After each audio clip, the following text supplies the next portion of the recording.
Hi hello ನಮಸ್ಕಾರ ವೀಕ್ಷಕರೇ, welcome back to my YouTube channel Content Diaries by Sneha Pai. So ನಮ್ಮ ಇಂದಿನ ಕಂಟೆಂಟ್ ನಿಜವಾಗಿ ಕೂಡ ದೇವಸ್ಥಾನದ ಒಂದು ಪರಿಚಯವಾಗಿರ್ತದೆ. ಹಾಗಾದರೆ ಇದು ಯಾವ ದೇವಸ್ಥಾನ, ಇದು ಎಲ್ಲಿದೆ ಅಂತ ಹೇಳಿ ತಿಳ್ಕೊಳ್ಬೇಕಲ್ಲ. ನಾವು ಹೋಗ್ತಾ ಇರುವಂಥದ್ದು ಉಡುಪಿಯಿಂದ ಕೇವಲ 13 ಕಿಲೋಮೀಟರ್ ದೂರದಲ್ಲಿರುವಂತಹ ಬಾರ್ಕೂರು ಅಂತ ಹೇಳುವ ಒಂದು ಪ್ರದೇಶದ ಕಡೆಗೆ. ಈ ಬಾರ್ಕೂರು ಹೇಳುವಂಥದ್ದು ಕೂಡ ಇತಿಹಾಸ ಪ್ರಸಿದ್ಧವಾದ ಪ್ರದೇಶವಾಗಿದ್ದು ಇಲ್ಲಿ ರಾಜ ಮನೆತನದ ಹಿನ್ನೆಲೆ ಕೂಡ ಇದೆ. ಖಂಡಿತವಾಗಿ ತುಳುನಾಡಿನ ಸಂಸ್ಕೃತಿಯನ್ನ ಬಿಂಬಿಸುವಂತಹ ಈ ಒಂದು ಊರಿನಿಂದ ನಾವು ಮತ್ತಷ್ಟು ಮುಂದಕ್ಕೆ ಸಾಗಿದರೆ ಸ್ವಲ್ಪವೇ ದೂರದಲ್ಲಿ ನಮಗೆ ಸಿಗುವಂಥದ್ದು ಈ ಒಂದು ದೇವಸ್ಥಾನ.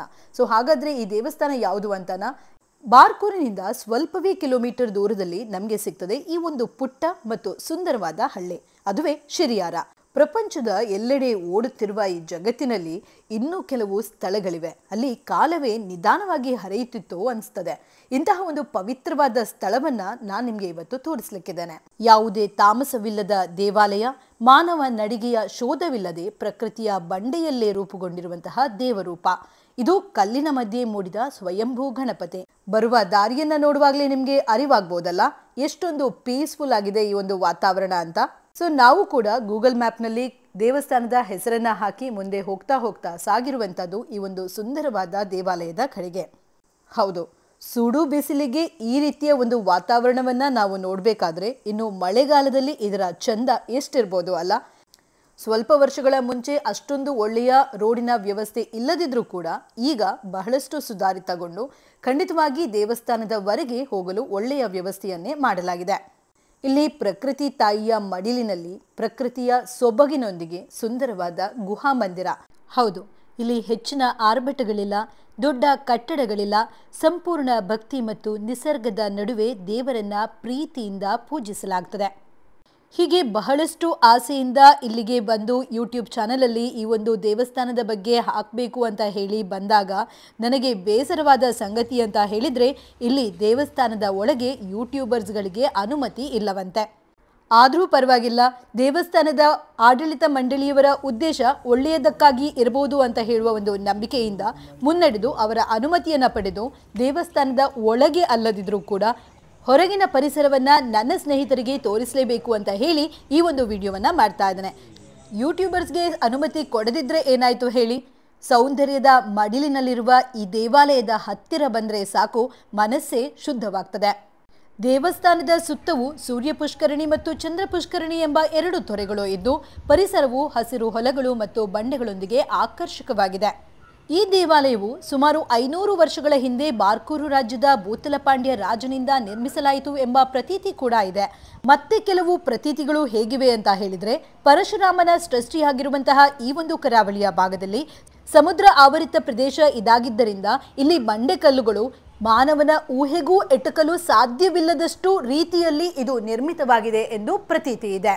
ಹೌದು, ಬೃಹದಾಕಾರದ ಇಂತಹ ದೊಡ್ಡ ದೊಡ್ಡ ಬಂಡೆಕಲ್ಲುಗಳು ನಿರ್ಮಿತವಾಗಿರುವುದನ್ನ ನೋಡಿದ್ರೆ ಖಂಡಿತವಾಗಿ ಇದು ಮಾನವ ನಿರ್ಮಿತ ಅಲ್ಲ ಅಂತ ಹೇಳುವ ಭಾವನೆ ನಿಮಗೂ ಕೂಡ ಬರ್ತದೆ.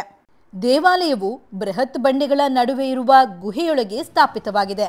ಈ ದೇವಸ್ಥಾನದ ವಿಶೇಷ ಏನು ಅಂತ ಹೇಳಿದ್ರೆ, ಶಿವ, ಪಾರ್ವತಿ ಮತ್ತು ಗಣೇಶನ ಮೂರ್ತಿಗಳು ಇಲ್ಲಿ ಸ್ಥಾಪಿತವಾಗಿದೆ. ದೇವಾಲಯದ ಒಳಭಾಗದಲ್ಲಿ ನಾವು ಭಾರ್ಗವ ಪುರಾಣದ ವಿವಿಧ ಶಿಲ್ಪಗಳನ್ನು ಕೂಡ ಕಾಣಬಹುದು. ಮುಖ್ಯವಾಗಿ ಹೇಳಬೇಕು ಅಂತ ಹೇಳಿದ್ರೆ, ಭಕ್ತರು ತಮ್ಮ ತೂಕದಷ್ಟು ಹಣ್ಣು, ಧಾನ್ಯ ಮತ್ತು ಬೆಳ್ಳಿ ಇತ್ಯಾದಿಗಳನ್ನ ತೂಕಮಾಪನ ಮಾಡಿ ದೇವರಿಗೆ ಅರ್ಪಿಸುವ ತುಲಾಭಾರ ಸೇವೆ ಇಲ್ಲಿ ಪ್ರಸಿದ್ಧವಾಗಿದೆ.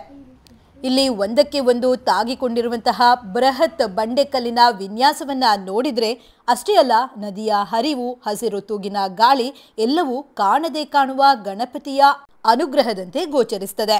ಇಲ್ಲಿ ಗಣಪತಿ ಸ್ವತಃ ಬಂಡೆಯ ರೂಪದಲ್ಲೇ ನೆಲೆಸಿದ್ದಾರೆ. ಮಾನವನ ಕೈಯಿಂದ ತಯಾರಾದ ಶಿಲ್ಪ ಇದಲ್ಲ, ಇದು ಪ್ರಕೃತಿಯ ಕರ್ತೃತ್ವದಲ್ಲಿ ರೂಪುಗೊಂಡ ಗಣಪತಿ ಅಂತ ಹೇಳುವುದನ್ನ ಕೂಡ ನಾವಿಲ್ಲಿ ಕಾಣಬಹುದು. ಇಲ್ಲಿ ಬಂಡೆಕಲ್ಲಿನ ಮಧ್ಯದಲ್ಲಿ ಸಾಗಬೇಕಾದ್ರೆ ಖಂಡಿತವಾಗಿ ಸನ್ಯಾಸಿಗಳು ಇಲ್ಲಿ ತಪಸ್ಸನ್ನ ಮಾಡ್ತಿದ್ರೇನೋ ಅಂತ ಹೇಳುವ ಪುಷ್ಟಿಯನ್ನ ಕೊಡ್ತದೆ.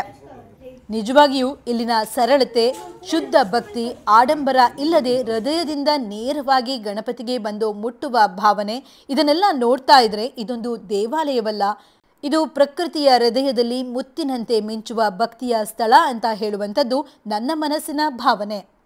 ಇಲ್ಲಿ ಪೂಜಿಸಲ್ಪಡುವ ಗಣಪತಿಯ ಮೂರ್ತಿ ಮಾನವ ನಿರ್ಮಿತವಲ್ಲ, ಅದು ಸ್ವಯಂ ಬಂಡೆಯಲ್ಲಿ ಮೂಡಿದ ಸ್ವಯಂಭೂ ಗಣಪತಿ ಹೇಳುವುದು ಇಲ್ಲಿನ ಭಕ್ತಾದಿಗಳ ನಂಬಿಕೆ. ಸ್ವಾಭಾವಿಕವಾಗಿ ನಿರ್ಮಿತಿಗೊಂಡಿರುವಂತಹ ಈ ಒಂದು ಸೃಷ್ಟಿಯ ಬಂಡೆ ಕಲ್ಲಿನಂತೆಯೇ ಇರುವಂತಹ ಈ ಒಂದು ದೇವಾಲಯವನ್ನ ಕಲ್ಲು ಗಣಪತಿ ದೇವಸ್ಥಾನ ಎಂದೇ ಕರೆಯುತ್ತಾರೆ. ಹಾಗಾಗಿ ಶಿರ್ಯಾರ ಎಂಬ ಊರಿನಲ್ಲಿ ಕಲ್ಲು ಗಣಪತಿ ದೇವಸ್ಥಾನವು ಬಹಳಷ್ಟು ಪ್ರಸಿದ್ಧಿಯನ್ನ ಪಡೆದುಕೊಂಡಿದೆ. ಶತಮಾನಗಳ ಇತಿಹಾಸವನ್ನ ಹೊಂದಿರುವ ಈ ಕಲ್ಲು ಗಣಪತಿ ದೇವಸ್ಥಾನವು ತನ್ನ ಐತಿಹಾಸಿಕ ಮಹತ್ವ, ಶಿಲ್ಪಕಲೆ, ಪ್ರಕೃತಿಯ ಸೌಂದರ್ಯದೊಂದಿಗೆ ಭಕ್ತರಿಗೆ ಆಧ್ಯಾತ್ಮಿಕ ಅನುಭವವನ್ನ ನೀಡ್ತಾ ಇದೆ. ದೇವರ ಮೂರ್ತಿಯನ್ನ, ದೇವಸ್ಥಾನದ ಒಳಭಾಗವನ್ನ ಇಲ್ಲಿ ನಿಮಗೆ ತೋರಿಸಲಿಕ್ಕೆ ಆಗದಿದ್ರೂ ಕೂಡ ನೀವೇ ಸ್ವತಃ ಬಂದು ಶ್ರದ್ಧಾ ಭಕ್ತಿಯಿಂದ ದೇವರ ಅನುಗ್ರಹವನ್ನ ಪಡೆದುಕೊಳ್ಳಿ ಅಂತ ಹೇಳ್ತಾ ನಮ್ಮ ಇಂದಿನ ಕಂಟೆಂಟ್ ಅನ್ನ ಇಲ್ಲಿಗೆ ಮುಗಿಸ್ತಾ ಇದ್ದೇನೆ. ಇಂತಹ ಇನ್ಫಾರ್ಮೇಟಿವ್ ನಾನು ಎಕ್ಸ್ಪ್ಲೋರ್ ಮಾಡಿರುವಂತಹ ವಿಡಿಯೋಗಳಿಗಾಗಿ ನೋಡ್ತಾ ಇರಿ. This is Sneha Pai from Content Diary signing of.